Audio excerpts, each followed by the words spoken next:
I'm Forbes Riley. We're down here in Florida with Dawn the Dragon Wilson, my dear friend. I love you. I love you. And you know, we're going to talk about SpinGym. You know, I created SpinGym 5 years ago, and you know, Dawn is this major martial artist. I am a baby martial artist. I got mugged in 1982 and found myself in a dojo a couple of days later, kicking and punching anything I could find. I was so angry and so violated, and certainly grew up watching Bruce Lee movies. And I got good. I don't know how good I got, but I trained for almost 20 years. Well, you know what, that's pretty good, and I'm sure you got a lot more confidence now than you did before, which is one of the main things about martial arts. Well, and that's a very good point. But I'm also, and it's funny because Dawn knows me as an actress and a TV host and, you know, creating products. What he doesn't know when we had this conversation is how seriously I take SpinGym and how seriously I take the human body. So we're going to hear from you about your technique. I mean, I've never really spent this much time talking to a fighter. So even this conversation to me, even if no one ever watches it, it's my personal archive, I'm excited to have. I've been waiting so long just to do this with you.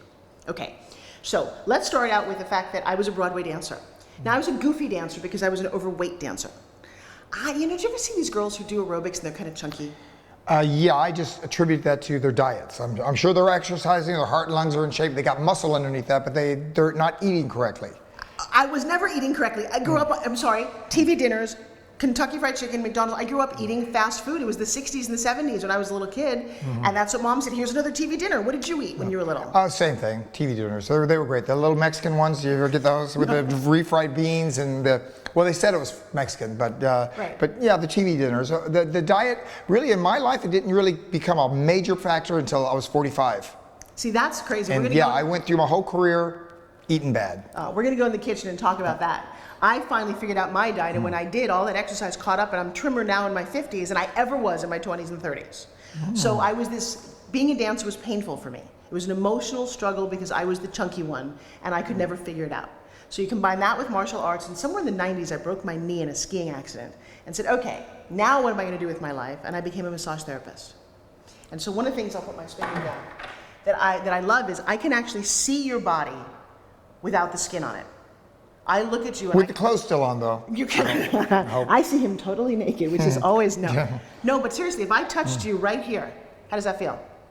I could feel there's a nerve there. Okay, when you wiggle your fingers, people who have carpal tunnel, you see how it goes right through there? Yeah. Yeah, so if I take this and I actually do this, which is one of my favorite Chinese things, how does that feel? Those interesting. nerves. She has all the... that will take care of your headaches. And so you get in there, and with your hands, there's so much stuff that you can do because the way your muscles are inserted. Right up here is your occipital ridge. I gotta tell you, for most people, that just, if I pushed right there, how does that feel? Does that feel nice?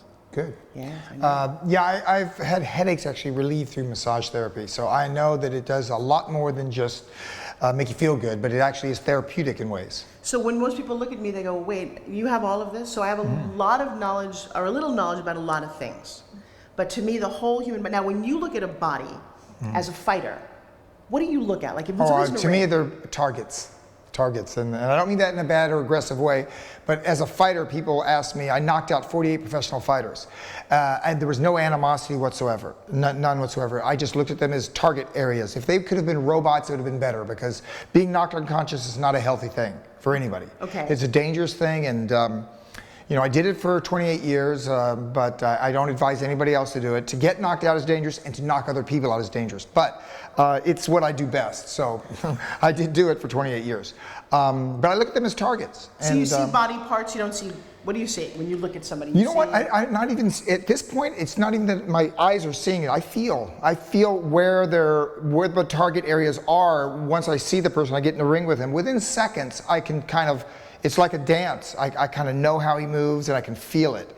I watched Wayne Gretzky once give an interview, and they said, how can you be the best hockey player in history? And actually, he's the biggest standout in organized group sports in the world, of basketball teams, football teams, baseball. Really? Yes, he's been the player of the year more than any other single guy in any other team sport.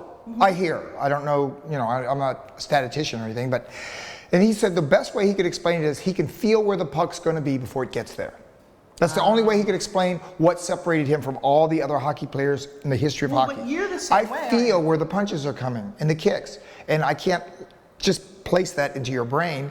For some reason, my subliminal mind, I can feel what's going to happen before it happens. So what's interesting and why I was so excited to make a video with Dawn And I think when you watch this, what you're going to get is an education that you can't really get anywhere else. So I've got all this physical and emotional things that I've gone through to get here, and knowledge that I can't wait to pass on. I'm going to combine that with yours, and then this common love of martial arts, this East meets West kind of fitness philosophy.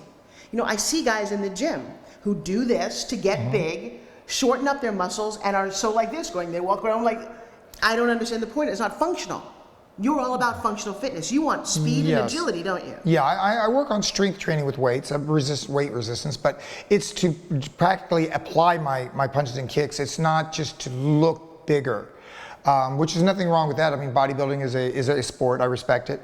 But that was not my purpose of lifting weights. It was to build a certain amount of muscle tissue so that sometimes you can't do things with technique. I teach technique, but sometimes muscle, that you're so off balance that your technique is going to be wrong, but with enough muscle you can still land a good shot.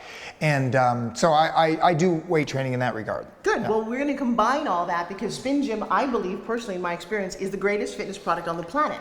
Now, I say that because it's so versatile and you can put it in your pocket.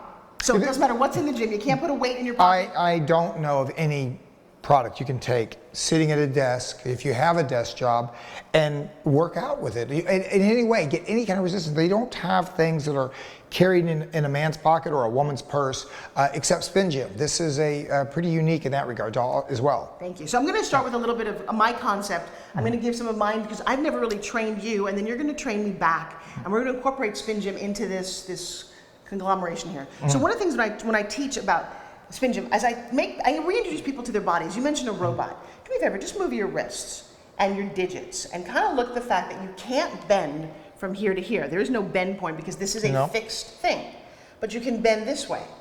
And so the levers of your body, these kind of levers, have all of this kind of motion. And one of the things in SpinGym is you can keep them bent, or you can start to straighten them out. So straighten out your elbows, straighten out your wrist, and actually feel the energy start to drive more into your body, but your wrist is kind of limp. Now make your hands really stiff and straighten out your elbows completely. And did you feel the energy move into your chest? It just goes from there, because this is kind of interesting. Now all of a sudden, the tip of your finger, if you're firing enough energy through here, I can move my finger here by making your chest flex. Oh, I you guys see. see it? Yeah. So your chest flexed, it wasn't your arm. No. So that's, and I think when you fight. So resistance here can work here. Yes. It's not necessarily the hand, the forearm, the elbow. It's all focused here. Just right. So when you just curl a dumbbell, you're pretty much just firing that. When I'm doing my exercise, I'm firing all of this. And then to do that, the whole idea is to engage your core as well. So I'm going to focus on the upper body, but then we're going to also do lower body, because the same thing with every lever. Again, how I think about it is, so these are levers that move up and down. By the way, the hips, as we get older, are so important to maintain the integrity of them. Because I don't know about you, but a lot of my friends are having hip replacements. Oh no, a lot. In martial arts, it's very common because it's natural to put pressure on the hip in the socket like this. Right. But what we do is we turn our legs out here this way, and it's like this. And many have hip replacements. In fact, I thought I was going to have one in '98. Really? Yeah, when I came out of retirement. Yeah, the last time I came out of retirement, I actually was getting sharp pains, and it didn't feel like I could work through it. A lot of times as an athlete, you can work through things. But this was like a knife in my hip. So it's bone on bone rubbing. And what did they decide? And well, it was nutritional products. I took, I don't want to name any brand names, but I took some supplements, and the supplements were what my body needed. Well, and actually we can be specific, because one of the things that you talk about, and you need to hear this, is the quality of the glucosamine and chondroitin that you took. Yeah. Those two changed your whole body, is what Yes, but I did other things too. I changed my diet, and I took other supplements, but I did take those, which were so do you want to know about advised. that? That's part of the nutritional video. Yes, we'll put that, what I eat. Now, I'm not going to say, it's anecdotal, by the way. It's just my story about my personal, it's not by science and it's not by statistics, but it did change my life, and I feel much better at 60 than I did at 45. Stop. 60? 60 years? Seriously? Look at this body. This guy, if you saw, I would go like 25. If you're walking away, I'd go 35 at the most. Wow. No, but I'm serious. And a full head of hair. So I would think that everybody out there right now said, wait a second, what are you eating? What percentage of your whole physical do you think your food is versus your fitness? Just personally. 85% food.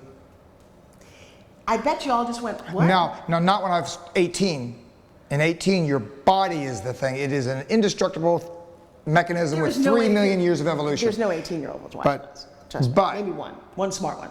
I'll be 60 in a few months, And my body has rebuilt itself. I feel much stronger today than I did at 45. Much. See, and that my shoulders, all my joints, Forbes, everything. I just want to know that knowledge, as is everyone else. I am 54, so you got a couple of years on me, but I got to tell you, we're all getting older. And so if you can get better, this particular shape of my body, go ahead, you can do that again. I like to. Yeah, I wish I'd known what I knew now back then. Of course, if I was 18 and eating and living the way I do now, I could have been somebody. You are somebody. I'm going to get a SpinGym for you. All right, so one of the things I want to talk about is the first thing, and I know in martial arts, one of the things that they make you do is they make you stretch. Now, we've incorporated stretching, completely unwound. You don't even wind your